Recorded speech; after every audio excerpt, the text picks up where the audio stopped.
Hello everyone, so we're back, and today what we're going to do is use our beautiful pressure cooker, and we're going to make some gumbo for you. My daughter's been craving for gumbo now. I can't even tell you how long she's been asking me, Mom, make some gumbo, but we're going to make her some gumbo. So normally gumbo is made in a nice cast iron pot, and it gets cooked for like hours and hours and hours and hours.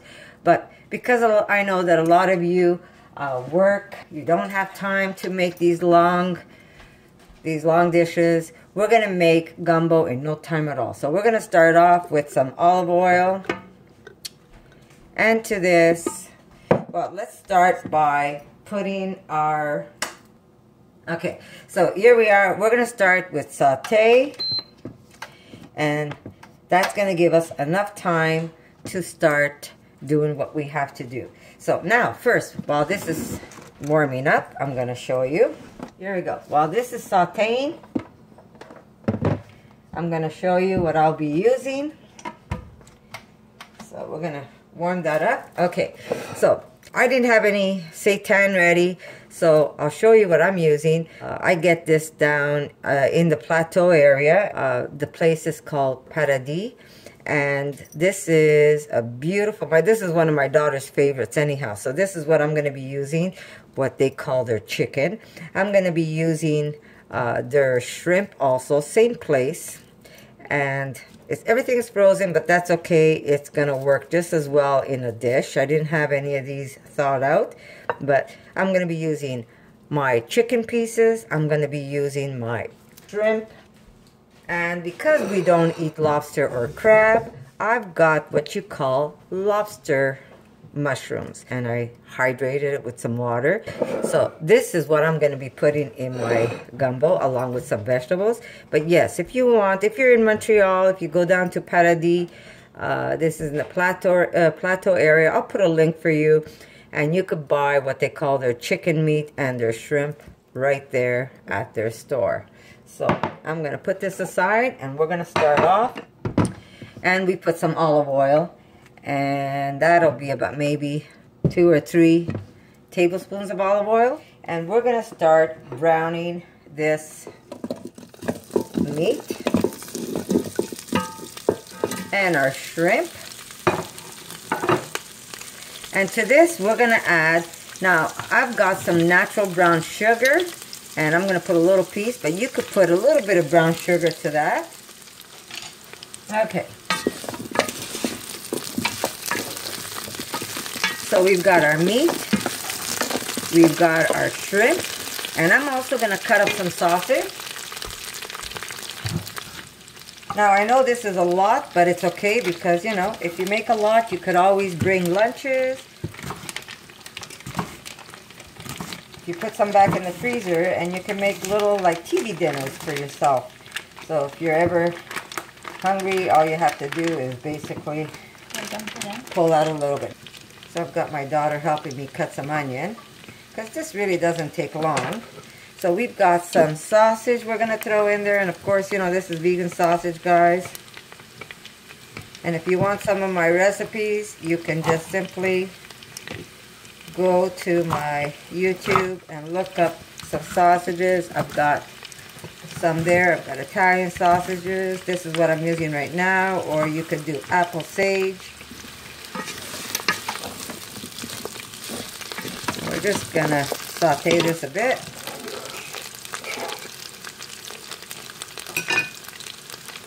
Also, can I have paper towels? There we go.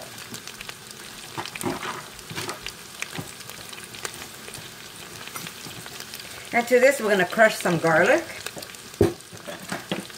And I'm going to crush 3 cloves of garlic.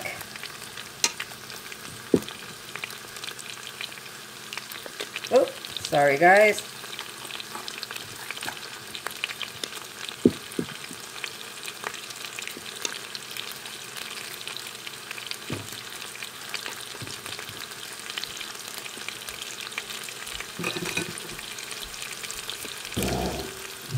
I never thought I was going to use a pressure cooker. I was always afraid. I remember in high school, and when we took home ec, All I remember was that food exploding and up the ceiling it went.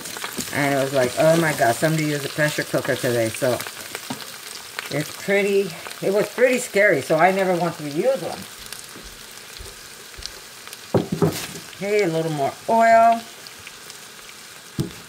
Now oil really, it depends on you. If you don't mind the fat, put it in. And if you do mind the fat, well, just leave it out. And now I'm going to throw in what you can call some crab meat. There we go. And now we're going to add some flour to this because we want to make like a roux.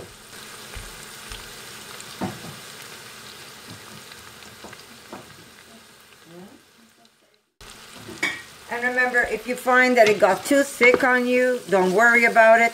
You can always add extra broth and it won't be a problem. So we've got everything in here with the flour and we're just going to let this brown.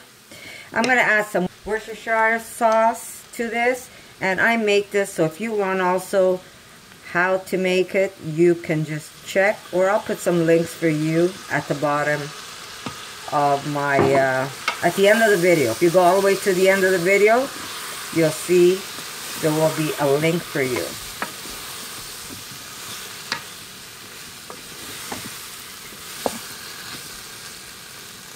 There we go. This is going to be good. Okay, maybe just a little more.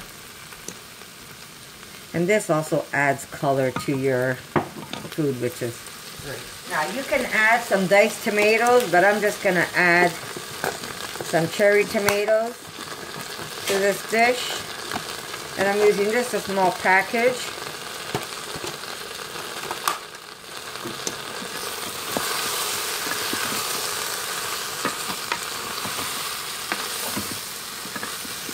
And that flour is going to thicken this up and make it really, really good.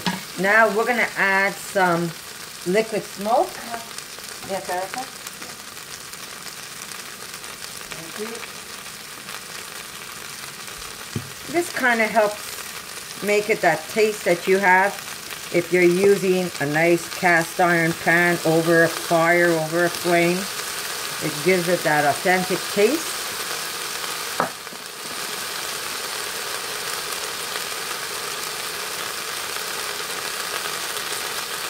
And now we're going to put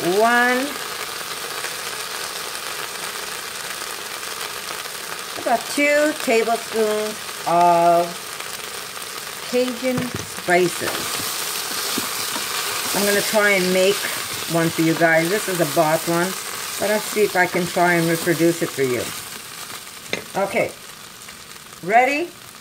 We're going to add the broth of my mushrooms, and to this I'm going to add a full onion.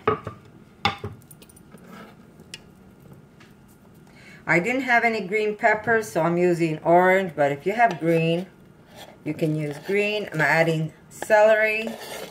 There's the rest of that onion, and I'm adding a pepper.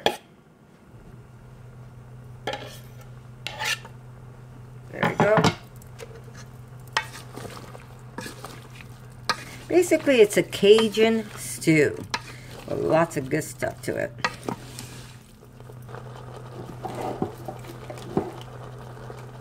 So, some salt. That is up to you how much salt you want to put. Of course, we're going to put some black pepper. I'm putting 2 very large pinches. Remember, Cajun food has a good bite to it. Putting a little extra Cajun spice to this.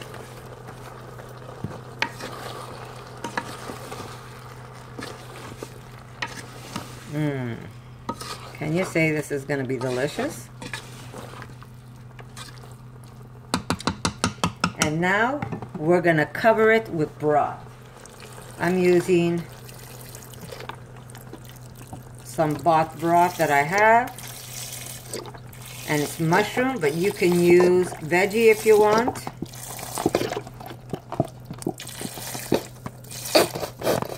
I'm using one of the mushrooms, and I will be using one of my veggie broths. And you want to make sure it covers all your ingredients. I'm going the lazy and fast way today, guys.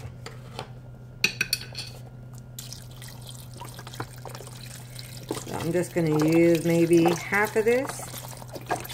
Oh no, I'll use it all. There we go. I'll use it all, and if I have to, I will just add some extra flour to this. Now, while this is cooking, this won't take long. This should take about 15 minutes once I put it under pressure. So I'm going to put a timer to this, but I'm going to lock this up and let it cook for about 15 minutes, and then it's going to also, well, first it's got to bring itself up to pressure, so it might take a few minutes, whatever minutes it takes, you're going to see. And then I'm going to put that it cooks for 15 minutes, and then it's going to cool off by itself, and it's going to start releasing its own the steam by itself, and then I'll just release whatever is left. But I'm just going to taste this just to see. So good. Okay, so here we go. I am putting, where is my cancel? I'm going to cancel that, and I'm going to put minutes. Okay, so we cancel the saute. We press our stew. Always check our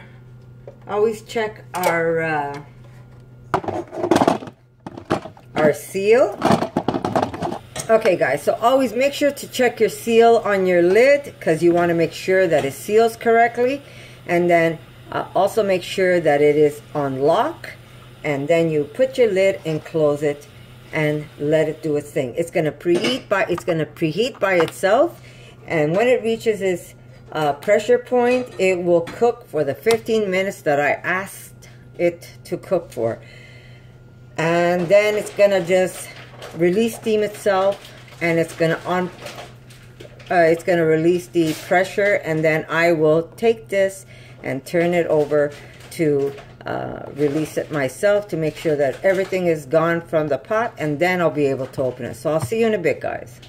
Not sure you can hear this, but I'm releasing the pressure.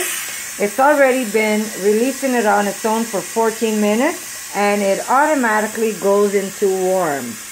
So your food is going to stay warm until you're ready to eat it. So I did it myself, but you can wait till it is completely depressurized by itself. So you could just simply wait till there is no more pressure. But here it is. That's the last of it. It's just going, and then it's going to be safe to be able to open this. So guys, I'm going to show you what it looks like very soon. Okay, ready? And there is, look how beautiful that is, guys. Isn't it beautiful? Look, the shrimp. Now, if you want this even thicker, you could just add a little extra, which I will, a little extra flour, but I'm going to add a little extra heat in here. And I'm just going to put, I've got a little bit of flour. And it really is up to you how thick you want it. We're just thickening it up a little because it came up more like a soup, but that's okay if you're not. If you find that it's too liquidy, just make a flour slurry with some of the broth and then add it to your pot a little at a time, and you should have it all thicken up in no time at all. There you go, guys. Remember, you can make this as thick or as liquid as you like, and we're going to put this on a little bit of rice. Doesn't that look like real chicken meat, guys? This is the meat that I get at Paradis. So you can never go wrong. If you feel like you didn't make it thick enough, all you have to do is make a little extra flour, add some broth to it, and it will thicken it up for you. So there you go, guys. Very simple, very easy. So I hope you like this recipe, and if you try it, leave a comment and tell me how you like it. So I'll see you soon.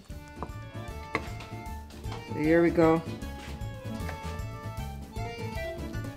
And that is how you make gumbo. For more videos like this, make sure to subscribe to Connie's RAWsome Kitchen, give it a thumbs up, and share it with your friends.